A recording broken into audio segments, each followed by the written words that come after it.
and I was standing, it looked to be a shopping mall, and it was, I would say, it was in dusk, not late evening, but I knew that it was like sometime maybe about 6-7 o'clock at night. And I'm standing outside the mall, and it was dark. And as I looked up at the sky, I saw a huge mothership. And it seemed to take up 2/3 of the sky. It was huge. And the sky wasn't quite dark, but this was pure black. And it looked like something from Star Wars. And so around this ship, there was flying and circling around it 2 smaller type of spaceships, very, very small. One was a cigar shaped and one was round. And they were, they didn't look like they were solid. They were like sparkling. Right. And this was... the cigar one was like a teal blue. And this was, you said, this was after the bombs and after the Rapture. After the Rapture, yes. And as I'm looking at them, there was hundreds of these little spaceships, whatever. They were flying around the mothership. The mothership, it took up literally, it was so big, 2/3 of the sky was taken up with it. And so when I looked at, I felt danger. In other words, to get away from wherever I was. And as I'm standing there, I see a group of people, and they were well dressed.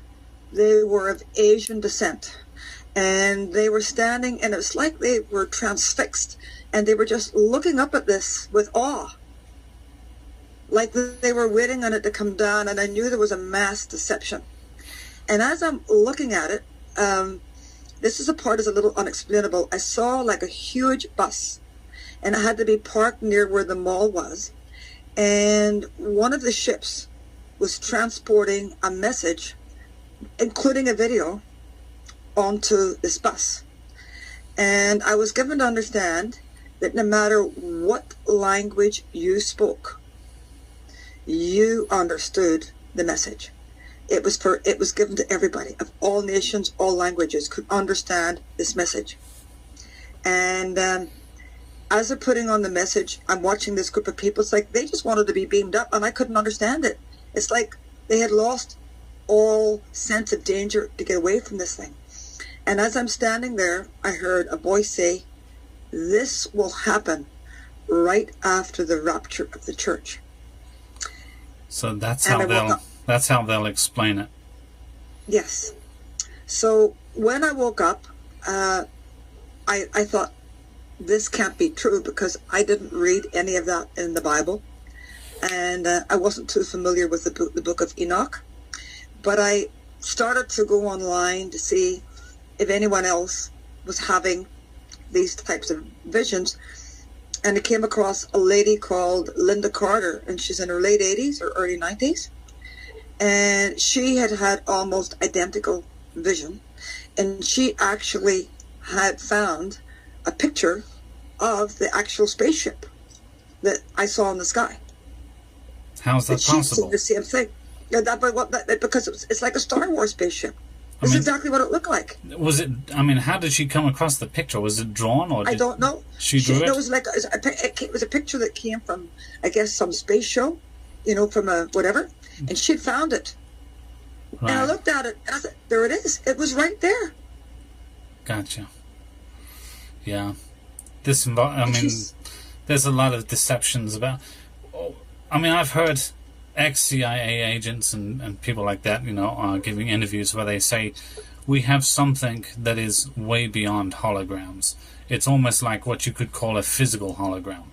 We can make things happen that people would not be able to understand or believe. They could only accept that it was real, even though it's not. Yes.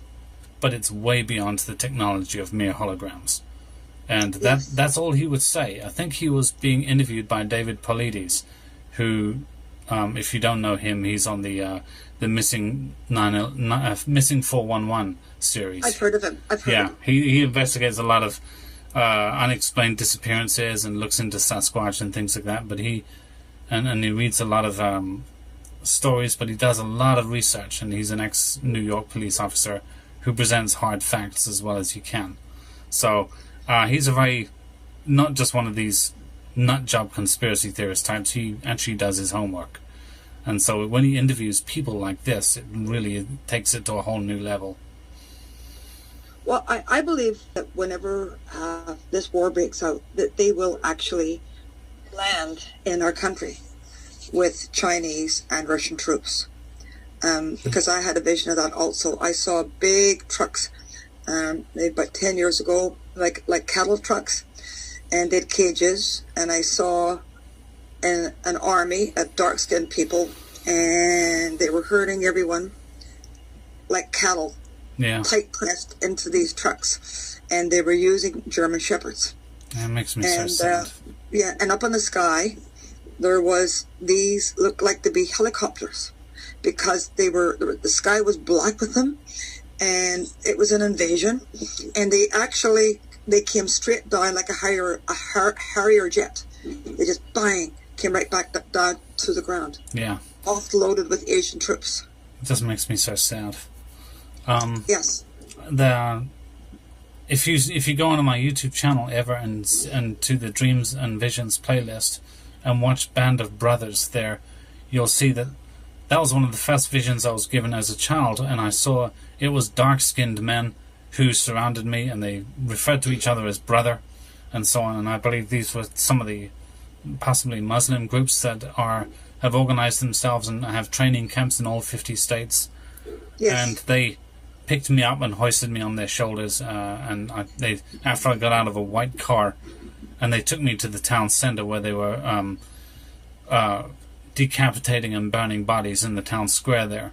And I thought of my mother as I was being carried, and I was calling out to her, but of course she was in a faraway country, which is biblical language for having passed on, died. So this was a prophecy about my mother having died, which I didn't know about. And of course, I was a child, and the only car I've ever owned in my life since coming to the States is a small white car. So interesting. Yeah, so I mean, it was prophecy all over this thing, and everything points to 2024. All of my dreams pointed to this exact point in time, and all of it's coming true all around us. Well, yes. And that's what I feel because of having the vision of the two watches and the celestial clock, which is in 2017. I shared that one with you. Yeah, you did. And and then the one of the gentleman that took me up into the sky in the cathedral told me the organ was 400, which is a tab, which is the end. Yeah. Which was the last part of the solar eclipse. So I think the 40 days. Yeah, the tab that passed over this land, this country. That's right. Yes, meaning the end. So it's interesting. So I'm watching all these things. I'm putting them together. The 40 days, which leads us to May 18th. Then Genesis chapter 7, verses 10 through 12, which says, they waited inside the ark for 7 days, and then the flood came. And then the flood lasted 40 days also, which takes us, by coincidence, from May the 25th, landing us squarely on July the 4th, America's birthday. It's not a coincidence. I cannot believe that. It's not a coincidence. It's too perfectly organized. How do you get 40 days, 7, and 40 days? It's just incredible to end up on July 4. It's like a mirror image. And then on July 4 in 1776 was the last time an eclipse of this exact type, took place. The first time, rather.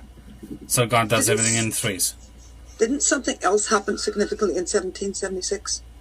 Oh, apart from whipping the British's butts, I don't know. Yeah, Tell me. There was something significant in 1776. I have to look it up, but there is. Yeah. Well, I mean, I'm thinking all of this is, we were allowed to think that we won that war, but we never really did. No. The British influence and so on through the bloodlines is absolutely insane. And Donald Trump is going to come back as a very different person from how he was before. He's the one calling for FEMA camps to stick. Oh, yes. He wants to build them himself and put every undesirable American in them. He's already spoken about this, turned his back on abortions, and so on. No one's taking any notice of this because they're so hooked on the first Trump, and they're looking to a man instead of to Christ. And it's it's eating away at me every time I see these Facebook posts being circulated around the internet calling him savior. Exactly. While he sits and he holds the upside down pyramid in his hand in every meeting. It is frightening what's going on, and he is provably of the same bloodlines as these so-called Illuminatis that he supposedly opposes, and the American people are just falling for it just because they hate Biden so much. You know, they have been suckered into something and they fell for it, and it is scary because Christ has already condemned this nation. The end is coming. No one's going to save America, but they are flocking to this guy yet again, instead of looking to the Lord, who's right at our doorstep. There's going to be a lot of Christians who are going to, they might call themselves Christians, but, you know, I hope as many of them as possible get taken in the rapture, because what they're going to get if they miss it is just frightening. That's the picture I see here. It's just the deception. Frightening. Well, that's what I saw, which was the deception. When I saw this group of Asian people, they were so fascinated, in awe of the ship. The lust of the eyes. Mm-hmm. The deception started right then. It's been sown for many, many years, but, you know, subliminal brainwashing through all the TV programs. All you get on TV, every single channel, if you have Roku in your country, every single channel is all aliens, invasion. I've never had a TV, so I don't know. Well, I mean, my whole life. It's incredible. We got a multitude of channels, and every channel is aliens, invasion, aliens. Yeah. All the time. They're telling it. They're warning you. They're jamming it down our throats, and it's sickening. I can't even watch the TV anymore, so I just watch internet, YouTube, and those people there. Thank you for sharing this with me. I'm gonna turn the record button off this thing right now. Okay. To share any of that, you're welcome to. Thank you, ma'am. Thank you, Elizabeth.